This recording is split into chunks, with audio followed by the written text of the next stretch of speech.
क्या सच में ही प्रभु श्रीराम की उम्र 11,000 वर्ष की थी?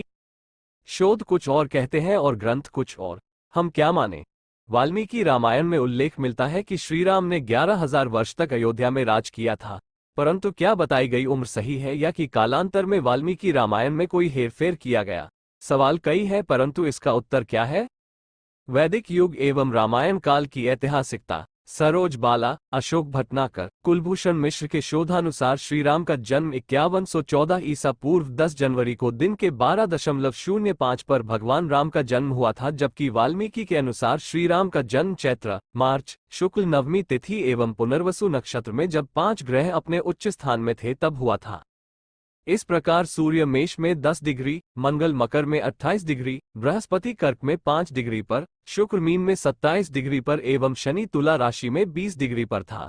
बाल कांड 18, श्लोक 8-9।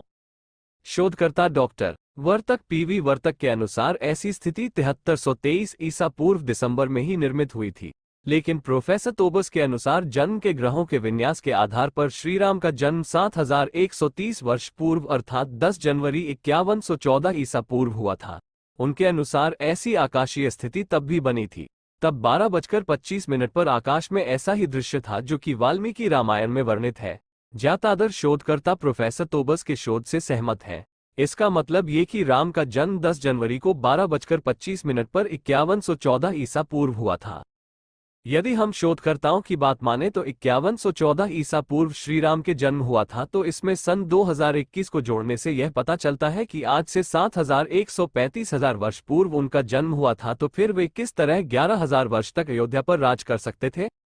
भगवान श्री कृष्ण का जन्म 3112 ईसा पूर्व हुआ था, अर्थात इसमें सन 2021 जोड़ते हैं तो 5,133,000 वर्ष आता है, अर्थात 5,133 वर्ष पूर्व श्री कृष्ण हुए थे।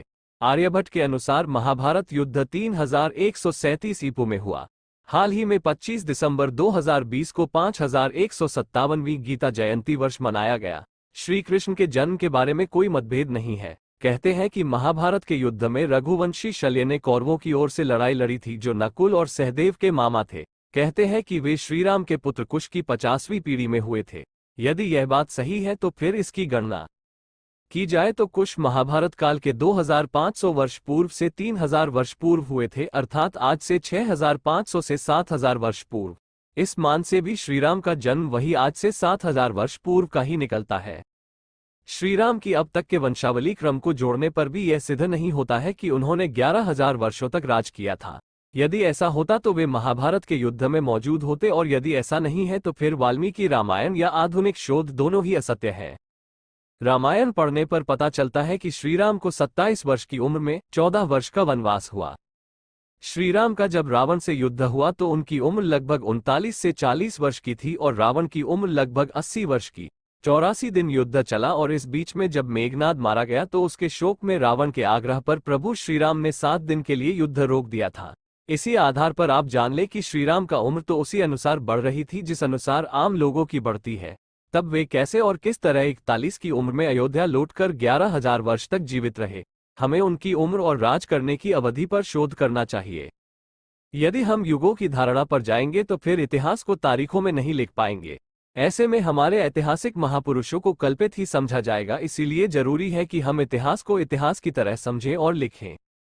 दोस्तों, हमारी बातों को दिल पर ना ले, क्योंकि हम इतिहास से जुड़ी उम्र के बारे में बताया है। तो दोस्तों, आप लोगों को प्रभु राम जी के उम्र के बारे में जानकर कैसा लगा? यदि आप लोगों को वीडियो अच्छा लगा हो तो आपको प्रभु राम जी की कसम आप हमारे वीडियो को लाइक और चैनल को सब्सक्राइब जरूर कर लेना। ऐसी ही वीडियो देखने के लिए जय हिंद, जय भारत।